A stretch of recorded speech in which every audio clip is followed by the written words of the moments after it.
যে আপনারা যেই দাবিগুলো নিয়ে এসেছেন সেই দাবিগুলো এখান থেকে বাস্তবায়ন না হওয়া পর্যন্ত আমি অন্তত এখান থেকে যাব না।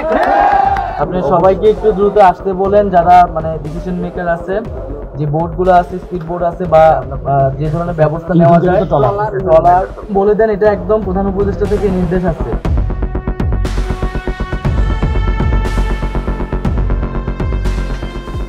বন্যা পরিস্থিতি মোকাবেলায় যার যার জায়গা থেকে সর্বোচ্চ সক্ষমতা দিয়ে কাজ করার জন্য সবার প্রতি আহ্বান জানিয়েছেন ডাক, টেলিযোগাযোগ ও তথ্য প্রযুক্তি উপদেষ্টা মোহাম্মদ নাহিদ ইসলাম।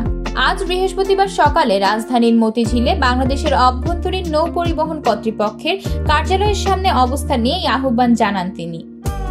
বন্যা দুর্গত এলাকায় দ্রুত বোট পাঠানো সহ বিভিন্ন দাবি নিয়ে আজ ভোরে বিআইডব্লিউটিএ কার্যালয় ঘেরাও করেন শিক্ষার্থীরা। সেখানে নাহিদ ইসলামও উপস্থিত ছিলেন।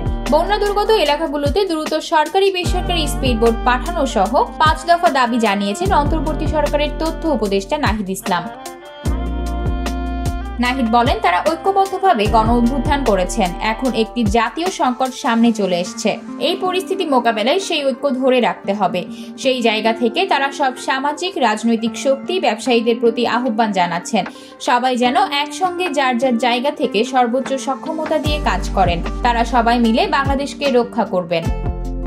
নাহিদ ইসলাম বলেন, সবাই জানেন এই যে বাঁধ খুলে দেওয়া হলো, একটি রাজনৈতিক জায়গা থেকে এই দুর্যোগটি নিয়ে আসা হলো বাংলাদেশে। সেই জায়গা থেকেও তাদের এই রাজনৈতিক প্রশ্নটিকে মোকাবেলা করতে হবে। বাংলাদেশের সঙ্গে কোনো ধরনের আলোচনা ছাড়াই বাঁধ খুলে দেওয়া হলো। বাঁধ খুলে দিয়ে বাংলাদেশের জনগণের বিরুদ্ধে প্রতিবেশী রাষ্ট্র দাঁড়িয়েছে। তারা এর নিন্দা ও প্রতিবাদ জানান। তারা আহ্বান জানাবেন, যদি বাংলাদেশের জনগণের বিপক্ষে কোনো রাষ্ট্র দাঁড়ায় তাহলে বাংলাদেশের জনগণ কিন্তু তার জবাব দেবে। এছাড়াও বন্যা দুর্গত এলাকার 13% সাইট ডাউন রয়েছে। কয়েকটি উপজেলায় অপটিক্যাল ফাইবার ড্যামেজ হওয়ার কারণে নেটওয়ার্ক বিচ্ছিন্ন হয়েছে। বিদ্যুৎ বিচ্ছিন্ন আছে কয়েকটি জায়গায়। জেনারেটরের ব্যবস্থা করা হচ্ছে বলে জানান নাহিদ ইসলাম। আতুকিয়া মাইমুনা, বার্তা 24।